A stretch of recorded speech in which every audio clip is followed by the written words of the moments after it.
Hello and welcome to Zelda Ocarina of Time. One of the most iconic images associated with this game is the Master Sword. That's all well and good, but I'm here to ask, can you complete Ocarina of Time using only items? Let's find out together. Is the shield an item?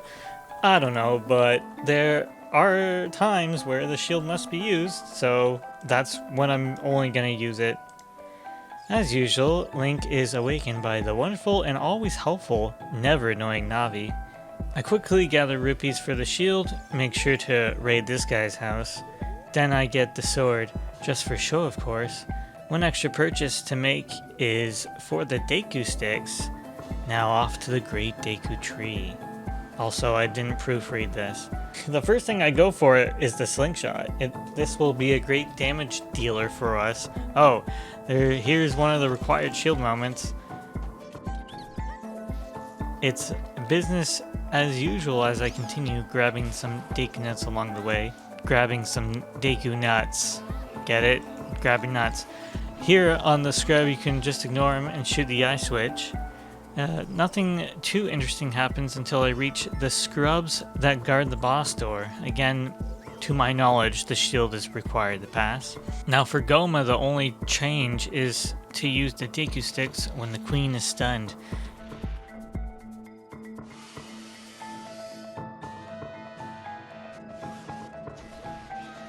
And there we go, one boss down.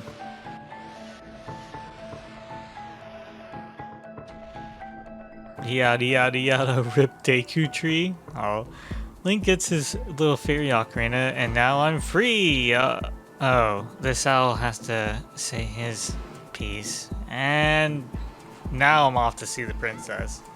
Okay, this is going fucking great. Along the way, I meet this farm girl who gives us a strange egg. Alright, heading towards the castle, I have to wake this dude up and break in through the water sluice. I think that's what this is called. I don't know. Anywho, I get to Zelda. Blah blah blah. We don't believe her. We don't believe her. Gotta learn a song. Okay, back on track here. Now to Kakarika Village. I pick up a Hylian shield for looks. Get the Sun Song and a bottle. I flash our royal connection to this guy and on to Death Mountain. You can simply avoid the enemies and enter Goron City no problem. I then head through to the Lost Woods. I use the Deku stick for an easy kill on the Wolfos, and use our nuts and sling against the scrubs, and learn Saria's song from, well, Saria. Before heading back to Goron City, I purchased the Deku stick and Deku seed upgrade. Well, I win the upgrade. Nice! I then cure a little depression and get ourselves the Goron bracelets. Inside Dodongo's cavern is a fairly standard affair. As I go through, you can see young Link is very well equipped, even as early as the second dungeon. The sword is effectively replaced by the Deku sticks, or even the slingshot does a decent job, especially paired with the Deku nuts. I mosey on through the dungeon and pick up the bomb bag along the way. I continue through the dungeon without much trouble and face off against King Dodongo for an easy win.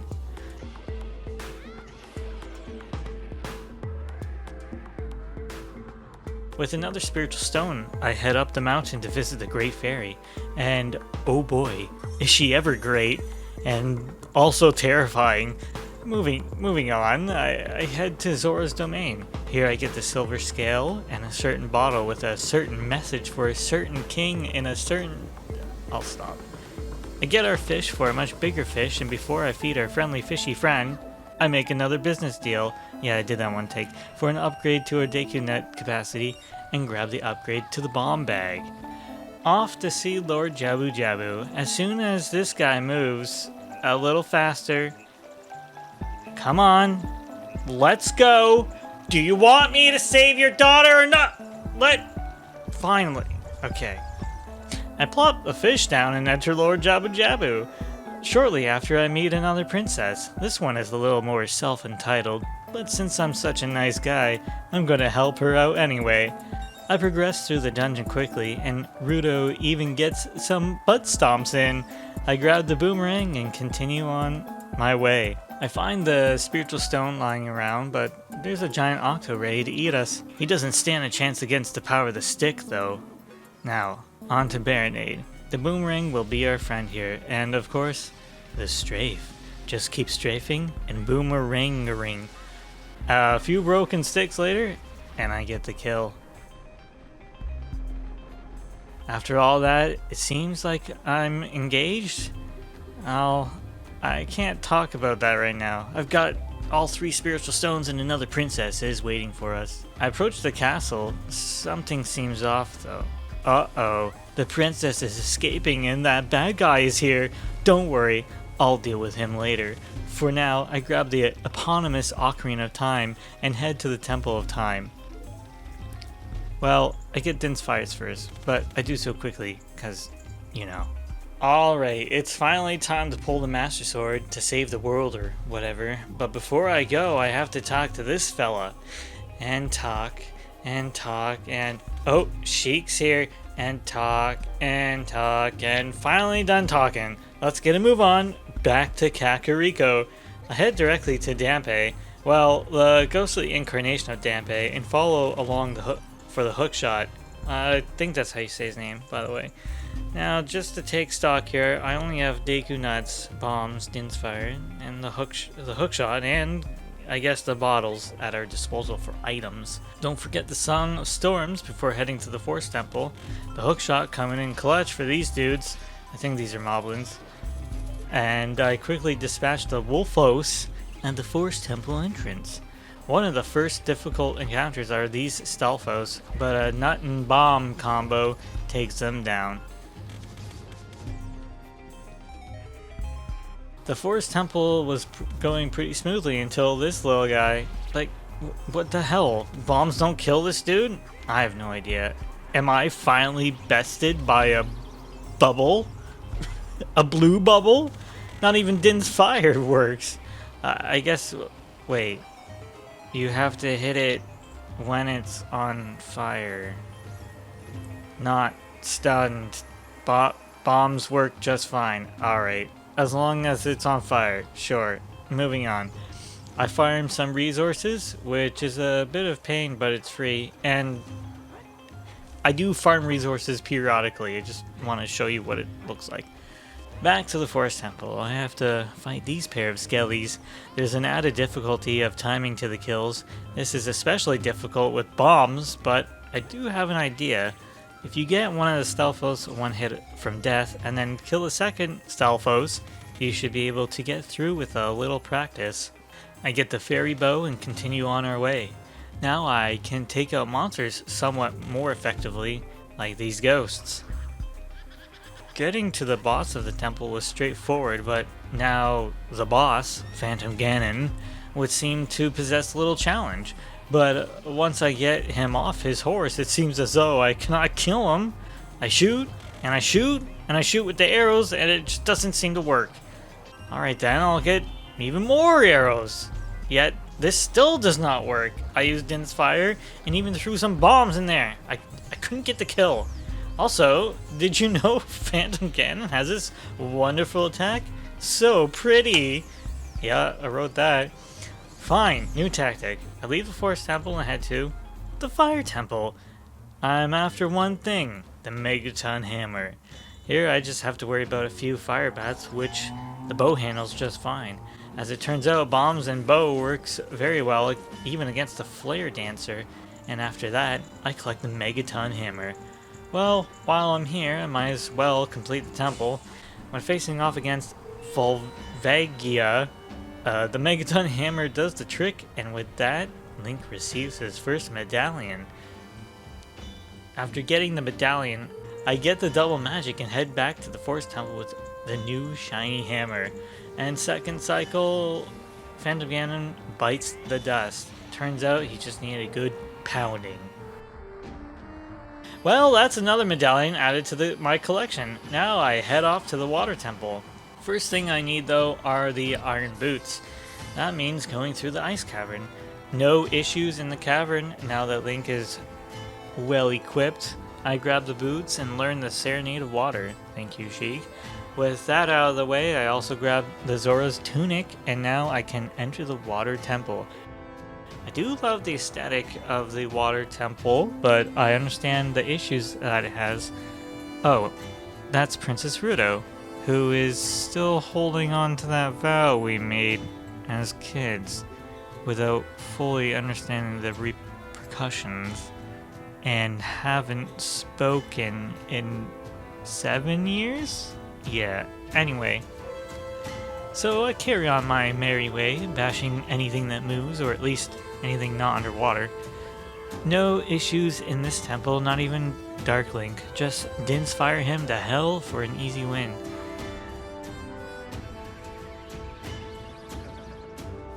Facing off against Morpha is also straightforward. You can even stun lock this little dude in the corner if you're good enough, unlike me. Thanks to the hammer, I'm making great progress now.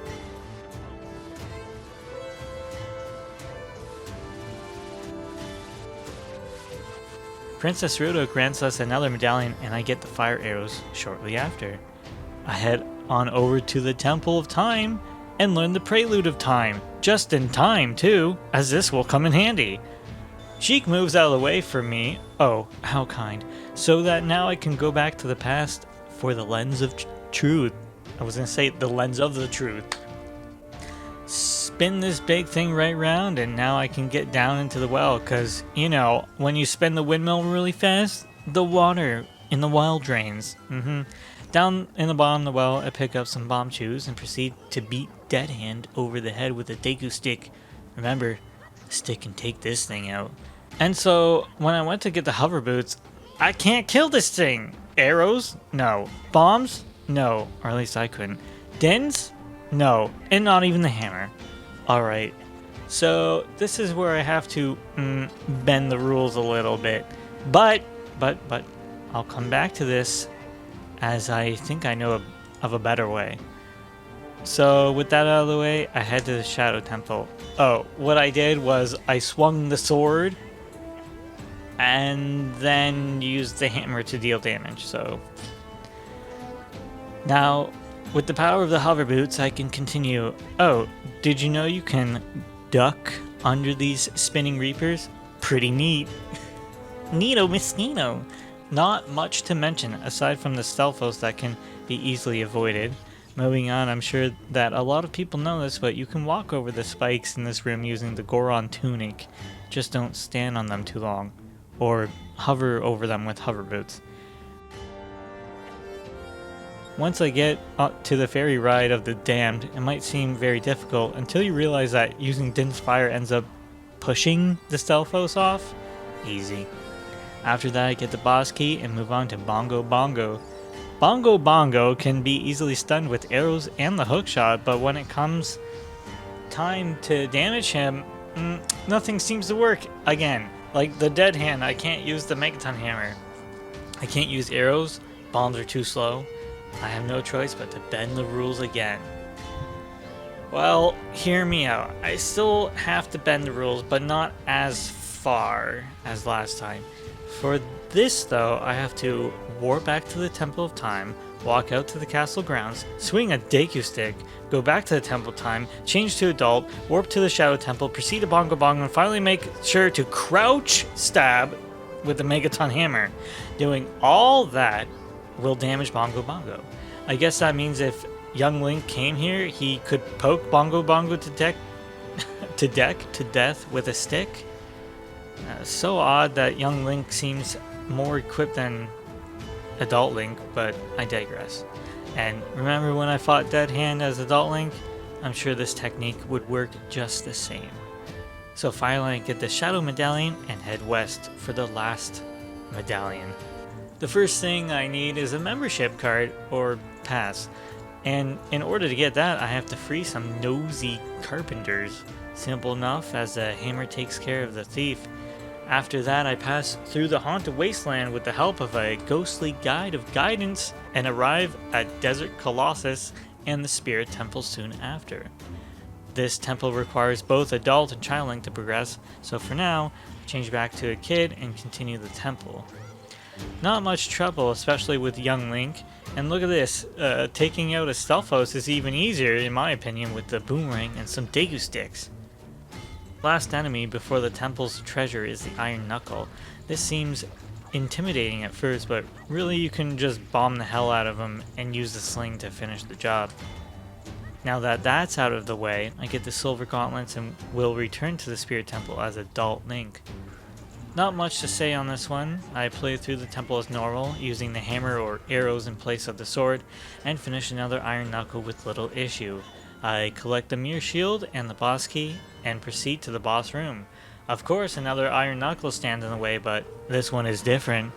Oh, surprise! It's Naburu. Well, I can't save her now, so moving on to Twin Roba. The first phase is of course no different. You just have to deflect enough of their magic to damage them. And for the second phase, I thought this was going to be another no damage situation, but no, the hammer does the job just fine. With that, I send the Wicked Witches to the afterlife, I suppose, and finally collect the last medallion. So now I need to head to Ganon's castle for the eventual final showdown. Well, I guess I need the light arrows. And holy shit, Sheik is Zelda? Zelda is Sheik? Whoa! No way! And she's gone.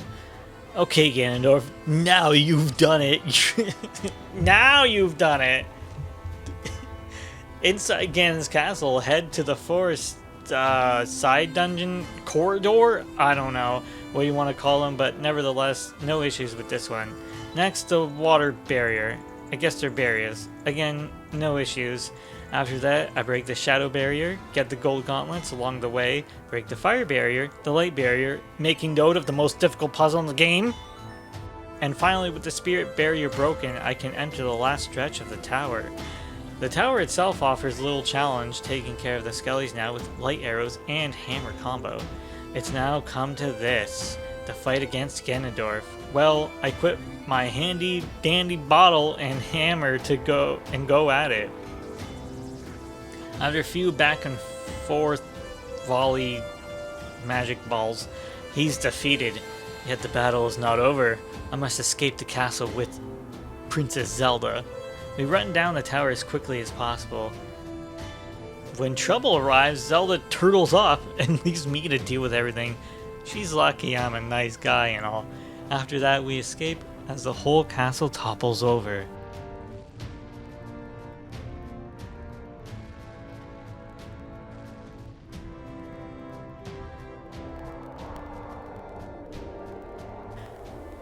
With the wind whizzing through the rubble and flames fluttering feebly, there is yet an ominous stirring in the midst. Looks like Ganondorf still has one last bit of fight left in him. Transforming into Ganon, we fight one last time.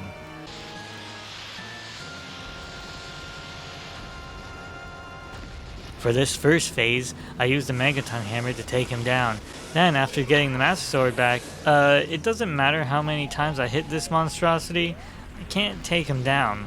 Well, one last trick to finish the fight, and there we go.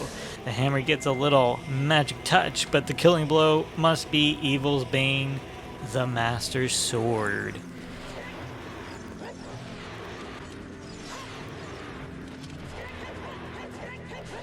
There you have it. I think this was a fun little challenge. Well, yeah, little challenge, but Ocarina of Time is kind of a lengthy game. It was quite interesting to find out what enemies could not be damaged unless you use the sword or, I guess, Deku sticks. As always, like the video if you liked it, and subscribe to help grow the channel, and never miss a live stream when I stream, which should be all the time, but it's not. Anyway, thanks for watching.